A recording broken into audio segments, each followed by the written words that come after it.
গতকালকেরই একটা খবর পেয়েছি যেখানে একজন পুরুষ একজন ছেলে ধর্ষণের শিকার হয়েছে এবং সে যখন মামলা করতে যায় তখন পুলিশ তার কেসটা নেয় না। এবং আমাদের এই মঞ্চ থেকে আমরা যখন আসলে এই 9 দফা দাবি উত্থাপন করি, 9 দফা দাবি আপনারা খেয়াল করে দেখবেন যে আমরা আসলে ধর্ষণের যে আইন রয়েছে বাংলাদেশে সেটা সংস্কার চাই। এবং এই যে কেন তার বিচার পাচ্ছে না সেই ছেলে, বা কেন আমাদের সেই 9 দফা দাবির মধ্যে ধর্ষণের সংজ্ঞারও একটি পরিবর্তন আমরা আনতে চেয়েছি, কারণ আপনারা সেই 9 দফা দেখলেও বুঝবেন। এবং পাশাপাশি আরেকটি প্রশ্ন ছিল যে আমরা ইচ্ছাকৃতভাবে কোনো ধর্ষণের ঘটনা এখানে স্কিপ করেছি কিনা আমাদের প্রেস ব্রিফিংয়ে।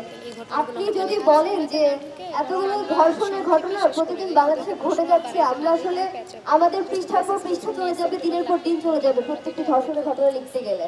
এবং আপনার প্রশ্নের মধ্যেই আপনার উত্তরটা রয়েছে যে কেন আসলে আমরা এখনো আমাদের এই কার্যক্রম চালিয়ে যাচ্ছি এবং কেন এই 9 দফা আমরা বাস্তবায়ন করতে চাই।